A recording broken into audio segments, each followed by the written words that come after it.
a whole of government approach. We've had an extensive planning process to include many organizations building out the operational security plans for any and all aspects of security related to this event. Have you had the resources you need? Yes, we are fully prepared and have a comprehensive security plan in place, and we're ready to go.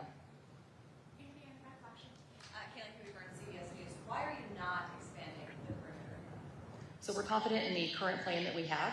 It is based off of technical assessments, protective intelligence, and we are continuously monitoring information related to the event. So we're confident in the plans that we have, and we're moving forward with those plans. And why are you not concerned that people can carry firearms within that soft perimeter?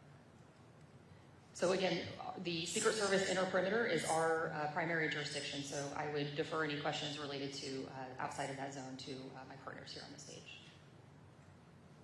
Yeah. So one of the things I've understood in regards to the inner perimeter, it's the largest inner perimeter that has been part of a convention, to my understanding. Maybe I have to get that clarified. And so that is one important point to be able to understand in regards to what that level of security about what the inner perimeter looks like. In regards to the ability to carry a firearm outside of the inner perimeter, again, our state law allows for the particular right to carry a firearm. We as a city cannot legislate out of that, and I don't know if our mayor wants to speak on that anymore in regards to that. And so for we, in regards to our law enforcement aspect, we have to operate within those guidelines. Unless it's something that is against state law, we have to respect Second Amendment right to carry your firearm, especially in regards to open carry or carrying concealed if you're licensed. And so that is a, again, issue that we have to navigate. And I will say this, and I've said this many times, as that is your right, please exercise your right in a responsible manner. Please ensure that the behaviors that we would like to see for those with that responsibility aligns with that responsibility. The Market Police Department will not tolerate any particular behaviors outside of what is legally allowed in regards to that right. Thank you, Chief. And just to reiterate what the Chief said, local ordinances in the state of Wisconsin do not supersede state law. Wisconsin is an open carry state, and therefore the city of Milwaukee and no other jurisdiction in this state can supersede that state law. Folks should be aware, though, that proactively before the convention gets started, we did take action at the local level to ban items that we could ban. So we used our authority already at the municipal level to take that sort of security precaution that we were able to do. But in terms of banning weapons in the outer perimeter, that is not within our purview because of state law. Dan Simmons with the New York Times for the Secret Service. If there haven't been any changes to the overall security plan, have there been changes to the protection plan for the former president, his family, and other elected officials? So I'm the RNC coordinator, so I can only speak to the National Special Security event. The plans that we have in place will continue as is, and we're confident in those plans.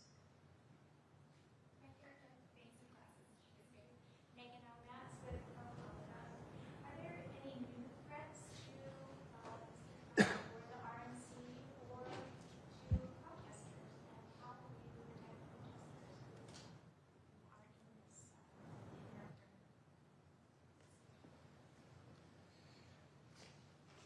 Good afternoon, ladies and gentlemen. I'm Michael Hensel. I'm the special agent in charge of the FBI for the state of Wisconsin. For your first question, the men and women of the FBI in the state of Wisconsin who work in our 6 offices, along with the assistance of our 56 field offices across the United States, and our domestic and international federal partners, have worked over the last 18 months to take information in, intelligence in, evaluate that information, and then disseminate it to both our state and local partners to address any threats. Currently, there are no known articulated threats against the RNC or anyone visiting the RNC. That's important because we also need the help of the public.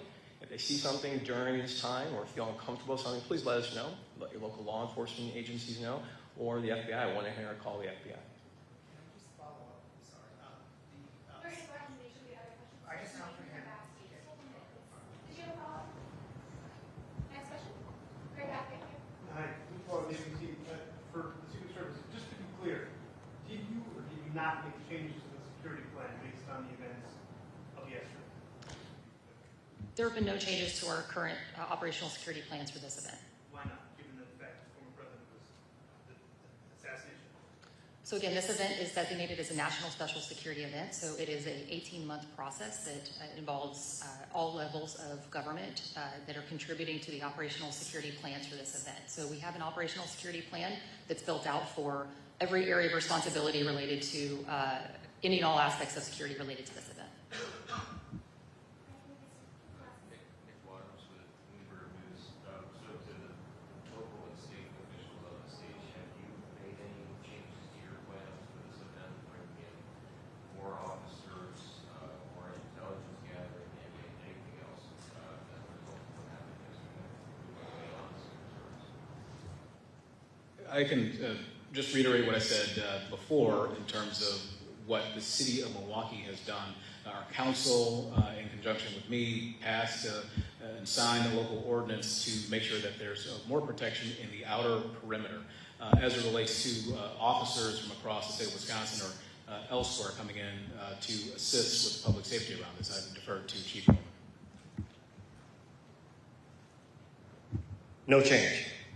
So, sorry, so you said make sure there's more protection in the outer perimeter. So what does that look like on the ground? I'm sorry? What does that look like on the ground if chief of police is saying there's no change? What does it look like on the ground if you're saying there's more protection in the outer perimeter? So the ordinance that I'm referring to that we had passed proactively at the local level, which is, by the way, the same ordinance, the same type of ordinance that we passed in preparation for the Democratic National Convention when it was to take place in Milwaukee in 2020 before becoming a mostly virtual event, is an ordinance that does not allow individuals to bring in into the outer perimeter hard items like cans, like bottles that are filled, other hard objects that can be used as projectile weapons and things like that.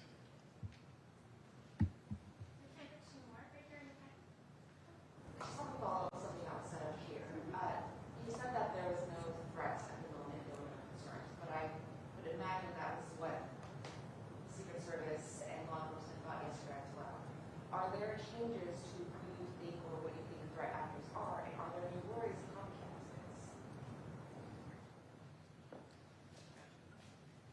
So as I said, there's no specific articulated threat to the RNC or any specific individual attending.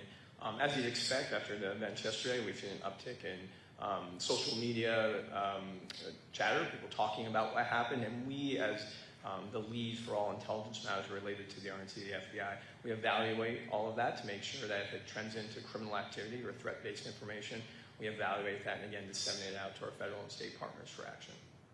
Can I just follow up on Okay, that? we'll have one more, so right there in the back. Hi, there's Dave Mayor with Fox in Milwaukee. We've heard from delegates, we've heard from visitors about a level of fear following what happened yesterday. Beyond the fact that you guys have planned for this for 18 months, what's your message to them about safety and security? So I'll take that on.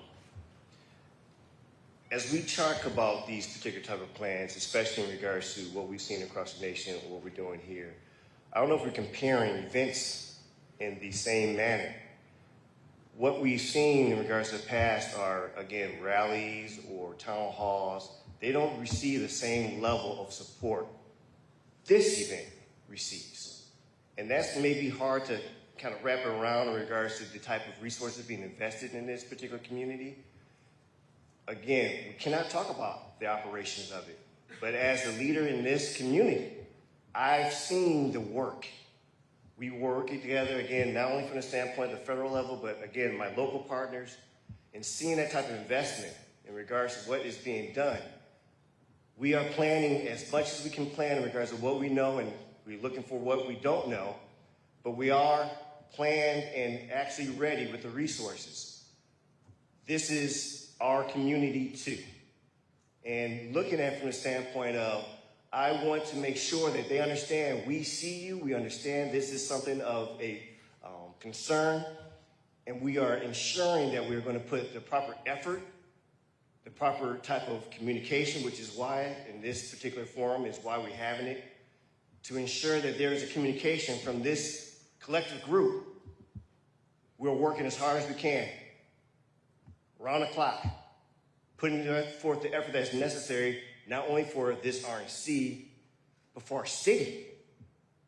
As the chief executive of our police department here, it is important that we are also understanding the concern in our city.